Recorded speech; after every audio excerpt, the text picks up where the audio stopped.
Hello crafty friends, Roxanne here from www.craftwagon.ca. I'm a Stampin' Up! Demonstrator here in Canada, and today I'd like to share with you the card I designed using the Mary Cafe stamp set. This card was used in a demonstrator swap that I did in September, and so I'm going to get the supplies out and let's get started. So this card features the Mary Cafe stamp set from our holiday catalog, and today I'm going to be using a cup of cheer as well as this little holly stamp here in the corner. Also, I'm going to be using from the Coffee Cafe collection that's in the annual catalog on page 31, and I'm going to be using this stamp here for the cup wrapper. And then also the Coffee Cups Framelits die set. And from there I'll be using the cup to cut out the main cup, and then the wrapper and the lid. And I think that's it for that part. And then for the back part, the oval that I'm using behind the cup, I'm using the Layering Ovals Framelits, and I'm using the largest oval right here. All right. And then to do the embossing on the oval, I'm using, this one's called Pinewood Planks Dynamic Textured Impressions Embossing Folder. So that when you get it, they give you this here so you can kind of get an idea what it looks like. And then so for the paper supplies, what I used was a piece of Whisper White, and I actually cut it at 4 1/4 by 11, and then I folded it in half. So we're going to do a portrait card today. And for the mat, I used Old Olive, and I cut that at 4 by 5 1/4. And then for the Designer Series paper, this is from the Merry Little Christmas Designer Series paper pack that's in the holiday catalog. And this one I cut it at 4 by 5 1/4. And there's crumb cake. You need a scrap about 4 by 3 roughly, and that'll be able to give you the size to cut out the oval. And then you're going to run that through the Big Shot, so then it'll look like, I hope you can see that, it'll look like that. And I actually have the grain going up and down on there, so as opposed to going back and forth, so it looks like the cup will be kind of resting on the top there. You'll also need a piece of cherry cobbler, and I cut that at 1 1/4 by 4 inches. And then you'll need some scrap of white paper as well, so that we can stamp the cup wrapper and the lid. So I went ahead and I stamped the lid. I used the Memento ink for that. This one here, the Memento ink, to stamp that. And then I went ahead and I stamped the cup wrapper as well. And then I'm going to show you how I did the stamping, the rest of the stamping on the wrapper there. So for your inks, you'll need the Old Olive ink, and you'll need cherry cobbler for that, for the rest of this. So we'll open those up. So for the cup of cheer, I went ahead and I inked up the cherry cobbler. And then I'm just pressing that right there on the bottom of the cup wrapper, like that. And then for the Old Olive, I have this size A block, a cup of, and I'm putting that to the left, like so. Okay, and then I'm taking the holly, I just have it on the other side of the block, and I'm going to just put one in the corner. And the nice thing about the photopolymer, hopefully I'm not getting my hair in there, but you can kind of lean right over and see, so you can match them up like that. So I'll just finish this one off as well. Okay, so that's how you do that. And now I'm just going to run that through the Big Shot, and I'll be right back. Okay, so we have here the cup wrapper, a cup of cheer. I cut out the cup using Merry Little Christmas Designer Series paper. It's the kind of the plaid, lumberjack plaid, in the Old Olive and the black. On the back side you've got these little tiny snowflakes, but we're going to use the lumberjack plaid first, and then I went ahead and I cut out the lid as well. So we're going to put the inks away, and then we'll go ahead and assemble our card.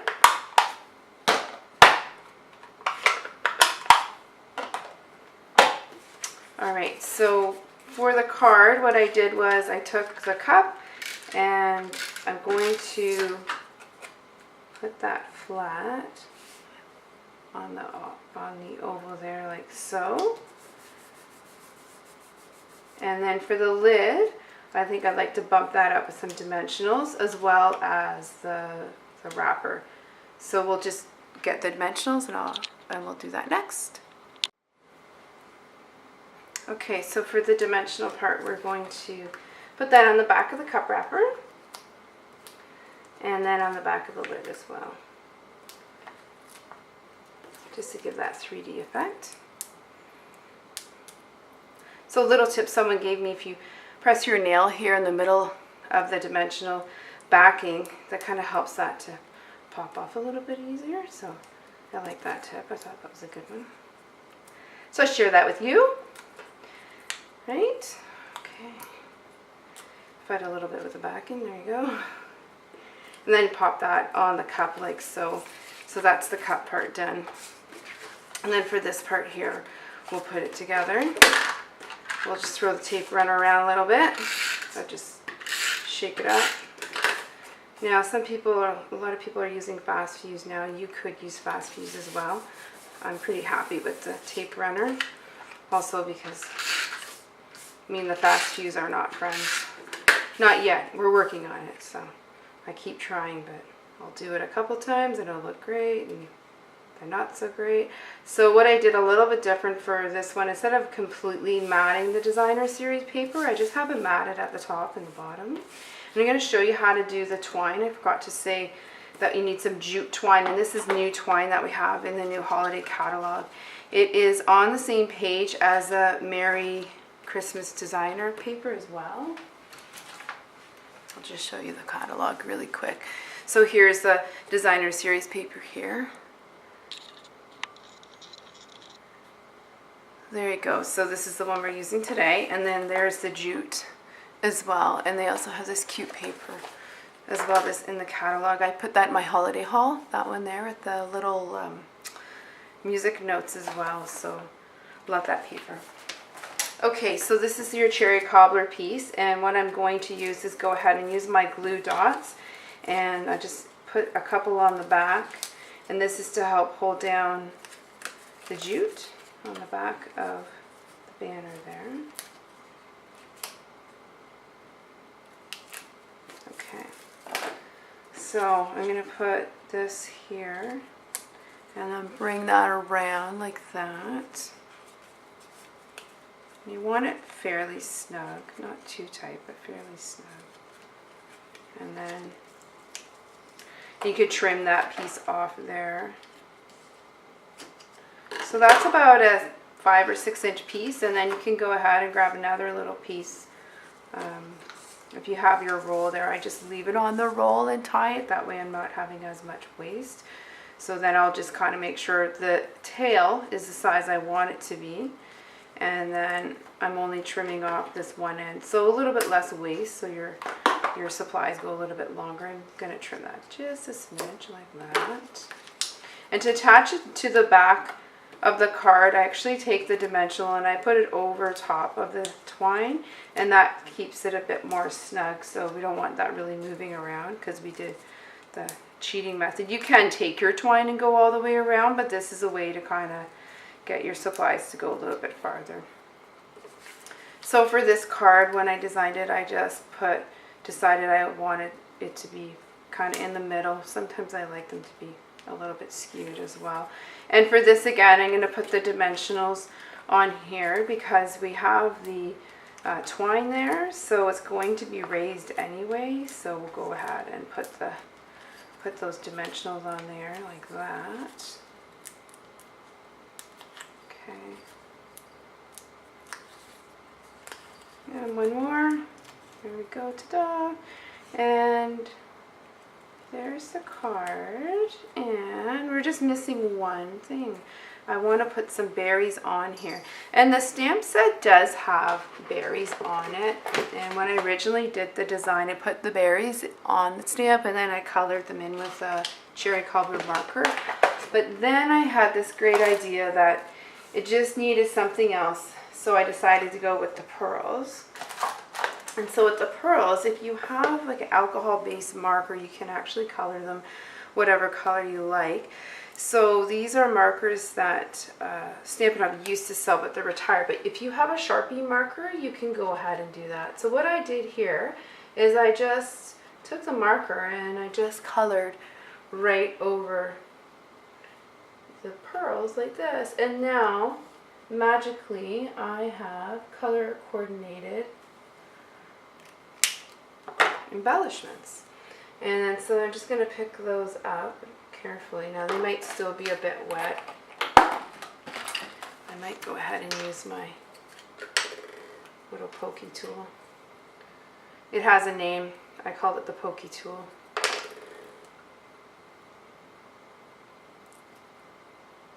I'm sure there's other names for it too. So then I'm just going to put those ones that I just colored right, oh, first I have to catch it, right there, so it looks like berries. And I found that this just gave the card a little bit more of a interest. And then, you know, it's like you need to touch it. It's like, ooh, what's that? So there you go. So there's your card that we did today, a cup of cheer from the Mary Cafe set. And I did another design as well. Same design, but then what I did with it, instead I used the 5/8 inch burlap ribbon instead to kind of give it that design. And then one other design that I had was this one here. So I used, the base was cherry cobbler, and then the old olive was the mat, and then I went ahead with the crumb cake and gave it a mat. But then, I don't know if you can see it here. Just bring it closer. If you can see that, it's got the plank, the pine wood plank matting on the back. Sorry, I think my camera's not really wanting to focus there. So that's what I did different here. I did the whole backing instead of just the the oval, I mean, right there. And so there's your card. So thank you very much for watching the video. I hope you enjoyed it. I hope you get an opportunity to make this card. If you do not have a demonstrator, feel free to check out my online shop. I'll leave the link below for you. And be sure to give my video a thumbs up and subscribe so that you can see what I'm doing. So I have a couple more Christmas card ideas coming down the pipes for videos, so be sure to subscribe so you can see what they are. And thanks so much for sharing your time with me. I hope I inspired you to create something wonderful, and have a great day. Bye for now.